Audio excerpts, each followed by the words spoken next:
అన్నమయ్య జిల్లా రాజంపేట పట్టణం మరియు మండల పరిధిలోని గ్రామీణులకు సీఎం జగనన్న 3,000కు పెంచిన పింఛన్లు రాజంపేట మున్సిపల్ కార్యాలయం, మండల కార్యాలయాల్లో నూతన పింఛన్ల పంపిణీ కార్యక్రమం చేపట్టారు.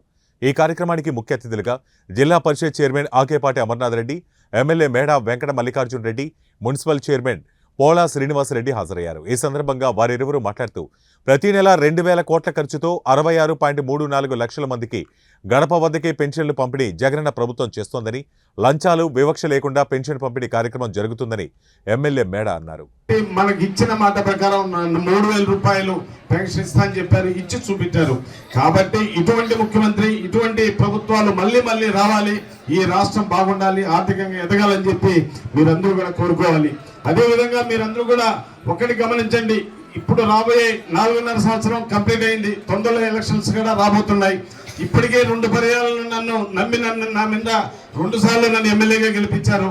రాబోయే కాలంలో కూడా మన ముఖ్యమంత్రి గారు జగన్మోహన్ రెడ్డి గారు అక్కడ సీఎం కావాలంటే తప్పకుండా ఇక్కడ ఎమ్మెల్యేగా గెలిచిపోతేనే అక్కడ కూడా మన ముఖ్యమంత్రి అవుతారు. కాబట్టి మీరందరూ కూడా మన ముఖ్యమంత్రి గారికి మీ ఆశీర్వాదాలు అందించి 3 మాసాలకో 4 మాసాలకో 75 రూపాయలు చేతిలో పెట్టిపోయేవాడు. ఆ రోజు నిజంగా దివంగత నేత రాజశేఖర రెడ్డి గారు ఆయన అధికారంలోకి వచ్చిన తర్వాత తొలుతగా 200 రూపాయలు పెన్షన్ ఇచ్చి ప్రతి నెల పెన్షన్ గా 1వ తేదీ పెన్షన్ ఇచ్చిన ఘనత ఆ రోజు ఆ రాష్ట్ర ముఖ్యమంత్రి గారు రాజశేఖర రెడ్డి గారు. ఈ రోజు మన ముఖ్యమంత్రి గారు జగన్మోహన్ రెడ్డి గారు ప్రతి నెల 1వ తేదీ ఒక ప్రభుత్వ ఉద్యోగ జీతాలున్న రావేమో కానీ ఈ పెన్షన్ అనేది 1వ తేదీ వాలంటీర్ పోయి వాళ్ళ ఇంటికాడ ఇచ్చి అవ్వాతాతలకు ఇవ్వడం జరుగుతూ ఉంది. అదే 3,000 రూపాయలు. ఈ రోజు ఆర్థికంగా ఇబ్బందులు ఉన్నాయి, ఎన్ని ఇబ్బందులు ఉన్నా కూడా ఈ రోజు పెన్షన్ అవ్వాతాతలకు ఇవ్వాలా నేను ఆలోచనతో 3,000 చేయడం జరిగింది.